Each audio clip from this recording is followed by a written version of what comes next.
ଏହାକୁ ତିଆରି କଲେ ଆପଣଙ୍କୁ ଡାଲିର ଜମା ବି ଦରକାର ପଡ଼ିବନି। ଏତେ ଟେଷ୍ଟି ଲାଗିବ କି କେବଳ ଏଇଥିରେ ହିଁ ଆପଣମାନେ ଭାତ ଖାଇବେ।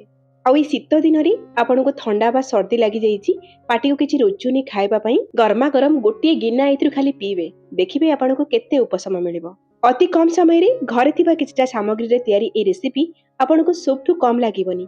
ନମସ୍କାର, ଲତା ଓଡ଼ିଆ କିଚେନରେ ଆପଣ ସମସ୍ତଙ୍କୁ ଅନେକ ଅନେକ ସ୍ୱାଗତ। এই ରେସିପି ବନେଇବା ପାଇଁ ଏଇଠି ମୁଁ 3ଟି ମିଡିୟମ ସାଇଜର ଲାଲ ଟମାଟୋକୁ ଛୋଟ ଛୋଟ କରି କାଟିକି ନେଇଛି। ତା ସହିତ 30ରୁ 40 ଗ୍ରାମର ନେଇଛି ତେନ୍ତୁଳି। ଖଟା କମ୍ ଖାଉଥିଲେ ଆପଣମାନେ ତେନ୍ତୁଳି ଆଉ ଟିକେ କମ୍ କରିକି ନେଇପାରିବେ। ତେନ୍ତୁଳିର ମଞ୍ଜିକୁ ବାହାର କରିକି ଏଠି ଆମେ ନେବା। ଆଉ ନେବା କିଛିଟା ଫ୍ରେଶ ଧନିଆର ଡେମ୍ଫ, ବହୁତ ବଢିଆ ଫ୍ଲେଭର ଆସିବ। ଏବେ ଆମେ ଏସବୁ କ'ଣ କରିବା ନା ଗ୍ରାଇଣ୍ଡର ଜାରରେ ଦେଇକି ଚିକଣ କରିକି ଗ୍ରାଇଣ୍ଡ କରିନେବା।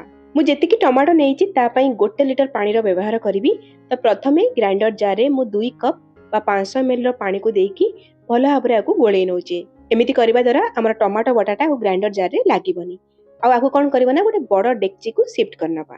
ଏବେ ଆମେ ଏଥିରେ ଆଉ 2 କପ୍ ବା 500 ml ପାଣି ଦେବା। ଟୋଟାଲ 1 ଲିଟର ପାଣିର ବ୍ୟବହାର ଆମେ କଲେ। ଅଧା ଚାମଚ ଦେବା ହଳଦୀ ଗୁଣ୍ଡ ଆଉ ସ୍ୱାଦ ଅନୁଯାୟୀ ଦେଇଦେବା ଲୁଣ।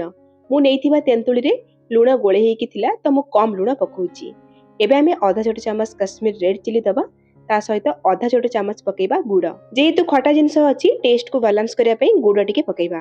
ଏବେ ଆମେ ଆଉ ଗୋଟେ ମସଲା ରେଡି କରିବା। ତା ପାଇଁ ଗ୍ରାଇଣ୍ଡର ଜାରରେ 9-10 କୋଲା ନେବା ରସୁଣ। ଏହା ସହିତ କିଛିଟା ନଡ଼ିଆ ସ୍ଲାଇସ୍ ମୁଁ ନେଇଛି। 8-10 ଖଣ୍ଡ ଛୋଟ ସାଇଜର ହବ। ଫ୍ରେଶ ନଡ଼ିଆ ଅଛି। ନଡ଼ିଆ ଦେଲେ ଟେଷ୍ଟ ଭଲ ଆସିବ। ଯଦି ନଡ଼ିଆ ନାହିଁ ତାହେଲେ ସ୍କିପ୍ କରିପାରିବେ। ଆଉ ଅଧା ଛୋଟ ଚାମଚ ଏଥିରେ ଆମେ ଦେବା ଗୋଲମରିଚ। ତା ସହିତ 1 ଚାମଚ ଦେବା ଆମେ ଗୋଟା ଧନିଆ। ଆଉ ଅଧା ଛୋଟ ଚାମଚ ଦେବା ଗୋଟା ଜିରା। ଆଉ 4 ଭାଗରୁ 1 ଭାଗ ବା 1/4 ଟିସ୍ପୁନର ଦେବା ମେଥି। ମେଥିକୁ ସ୍କିପ୍ କରିବେନି, ନିଶ୍ଚୟ ପକେଇବେ। ଏବେ ଆମେ ଏଥିରେ ପାଣି ଦେବାନି, ଏଇଭଳି ଗ୍ରାଇଣ୍ଡ କରିନେବା। ଆକୁ ଆମେ ଏଇଭଳି ଭାବରେ ଦରଦରା କରିକି ଗ୍ରାଇଣ୍ଡ କରିବା। ତ ମସଲାଟା ରେଡି ହେଇଗଲା। ଏଇ ମସଲାକୁ ଆମର ଟମାଟୋ ବଟାରେ ଆମେ ଦେବା ଆଉ ଭଲ ଭାବରେ ଗୋଳେଇ ନେବା। ମୁଁ ଯେତିକି ପାଣି ନେଇଛି ପରଫେକ୍ଟ କନସିଷ୍ଟେନ୍ସି ରହିବ। ଆପଣମାନେ ଆଉ ଟିକେ ଯଦି ପାଣିଆ କରିବା ପାଇଁ ଚାହିଁବେ ଆଉ ଟିକେ ପାଣି ମଧ୍ୟ ଦେଇପାରିବେ। ଏବେ ଆମେ ଫ୍ଲେମ୍ ଉପରେ ବସେଇବା ଆଉ ଗ୍ୟାସର ଫ୍ଲେମ୍କୁ ପ୍ରଥମେ ହାଇ କରିଦେବା। ହାଇ ଫ୍ଲେମ୍ରେ 1 ଫୁଟା ଆସିଲା ପରେ ଗ୍ୟାସର ଫ୍ଲେମ୍କୁ ଆମେ ମିଡିୟମକୁ ନେଇ ଆସିବା ଆଉ କଭର କରିକି 8ରୁ 10 ମିନିଟ୍ ପର୍ଯ୍ୟନ୍ତ ତାକୁ ରାନ୍ଧିବା ବା ସିଝେଇବା। ଟମାଟୋ ବି ଆମର ସିଝିବ। ତା ସହିତ ଆମେ ଯାହା ବି ମସଲା ନେଇଛେ ସେ ମସଲାର ଫ୍ଲେଭରଟା ଆମର ଟମାଟୋ ପାଣିରେ ଆସିବା ଦରକାର। 10 ମିନିଟ୍ ପରେ ଏଠି ମୁଁ କଭର କାଢ଼ିକି ଆପଣମାନଙ୍କୁ ଦେଖଉଛି। ଆଉ ଏଇଠି ଦେଖନ୍ତୁ ଇଏ ଆଗ ଅପେକ୍ଷା ଟିକେ ଗାଢ଼ା ହେଇଯାଇଛି ଆଉ ଇଏ ଭଲ ଭାବରେ ସିଝି ଯାଇଛି।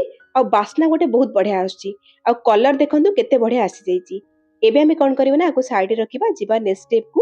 ଗୋଟେ ତଡ଼କା ପ୍ୟାନ୍ ଗରମ କରିବା। ସେଥିରେ 1ରୁ 2 ଚାମଚ ଦେବା ତେଲ। ତେଲ ଗରମ ହେଇଗଲା ପରେ ଅଧା ଚାମଚ ସୋରିଷ, 1 ଚାମଚ ଦେବା ଜିରା, 3-4ଟା ଶୁଖିଲା ଲଙ୍କା ପକେଇବା, କିଛି ଭୃଷଙ୍ଗ ପତ୍ର ଦେବା ଆଉ 3-4ଟା କଞ୍ଚା ଲଙ୍କା ଏଥିରେ କାଟିକି ପକେଇବା। ତା ସହିତ 3-4 ପିଞ୍ଚ ଏଥିରେ ହେଙ୍ଗୁ ପକେଇବା ଭଲ ଫ୍ଲେଭର ପାଇଁ।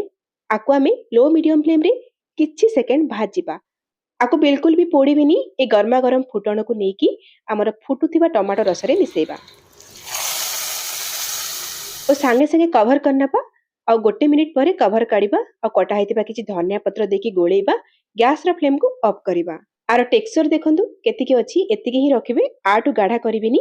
ଆଉ ଦେଖନ୍ତୁ କେତେ ଟେମ୍ପଟିଂ ଲାଗୁଛି। ଦେଖିଲା ମାତ୍ରେ ହିଁ ଆପଣଙ୍କ ପାଟିରୁ ପାଣି ଆସିଯାଉଥିବ। ସାଉଥ ଇଣ୍ଡିଆ ଫେମସ୍ ରସମ ତିଆରି ହେଇଗଲା ବା ଆପଣମାନେ ଏହାକୁ ଟମାଟୋ ସୁପ୍ ମଧ୍ୟ କହିପାରିବେ। ଭାତରେ ଖାଇବେ, ଖାଲିରେ ବି ପିଇ ପାରିବେ, ବହୁତ ବଢ଼ିଆ ଲାଗିବ। ଏ ଶୀତ ଦିନରେ ନିଶ୍ଚୟ ବନାନ୍ତୁ। କେମିତି ଲାଗିଲା ଆପଣଙ୍କ ଅନୁଭୂତି ମୋ ସହିତ ସେୟାର କରନ୍ତୁ। ତାହେଲେ ଆଜି ପାଇଁ ରହୁଛି, ପୁଣି ଆସିବି ଆଉ ଗୋଟେ ନୂଆ ରେସିପି ନେଇକି। ସେଇ ପର୍ଯ୍ୟନ୍ତ ରହିଲି, ନମସ୍କାର, ବାଏ, ଜୟ ଜଗନ୍ନାଥ।